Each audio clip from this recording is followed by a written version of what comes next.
This poem's for, amongst other people, J.K. Rowling. Am I a woman in your eyes? Am I welcome here? Is this chair free or must I go elsewhere? May I sit down, please? Share the conversation and a beer? Could you bear to invite me for a visit? For just a drink? Or do you care far more what must the neighbours think? Is it you're scared, ashamed to be seen with me by a friend maybe walking through your city? Would you rather I pretend that I'm not here? Should I simply disappear? Would you defend me or disown me? Would you mind me talking to your kids? Let them be alone with me? Or do you fear I'd do them harm? Are you alarmed as I draw near and cross the street? Would you protect me or shrug and walk away if someone were to beat me? Say, what does she expect when she's dressed that way? Could you accept me as your sister? Refer to me as her, she, miss? Never sir, he, mister. Could you respect me? Always use my chosen name? Or is your heart so frozen in malice that rather than call me Alice, you'd like to see me fall apart, bear my soul in shame?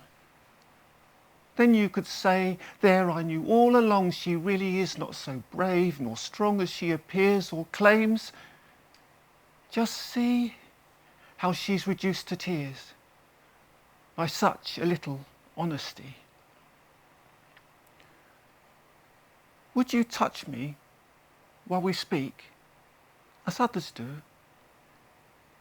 Is it too much to ask you to smile, to look me in the eye, seek the me inside? Do you abuse me, deride me behind my back, think unkind thoughts, believe I've something lacking, my mind is warped? By rights I ought to be locked up and taught a lesson. Perhaps some psychotropic medication is your preferred solution, or electroshock. Then, drugged, strapped to a bed, electrodes placed to my head, I'd be zapped. Therapeutic electrocution. Well, I have news for you. For if you'd bet I'd break down and cry I made a mistake, could someone try to turn back time? Feel guilt or blame? Let me disabuse you.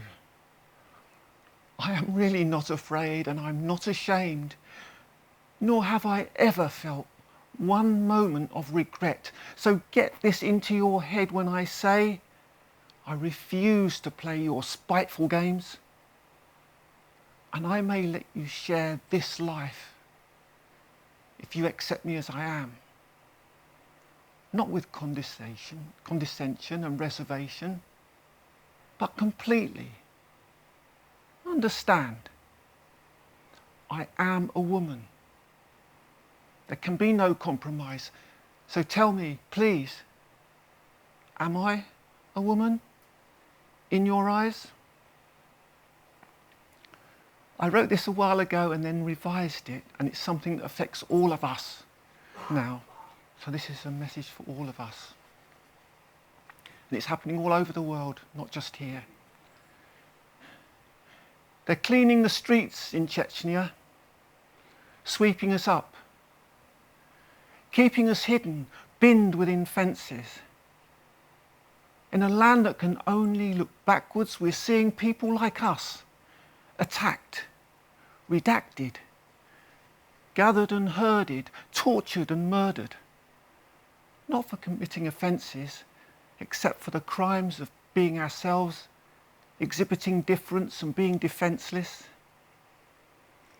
The streets are still sullied with dog shite, strewn with discarded detritus of the thoughtless, the tourists, and those who despise us.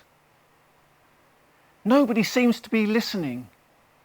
In this country, hundreds of young men go missing, and women thrust love for each other inside of them. In fear of detection, shaming, correction or beating and raping. There's no justice or trust in this system when ordinary lives have no meaning on streets where the poor feast on crusts and are pissing in gutters. Nobody dares make a fuss or even cares enough. For their streets at least are clean of us. At the end of last year, Brighton lost one of its most lovely people, and important member of our, and loved member of our community. I didn't find out until too late that he passed away. So this is for James. It's called Cup of Joe.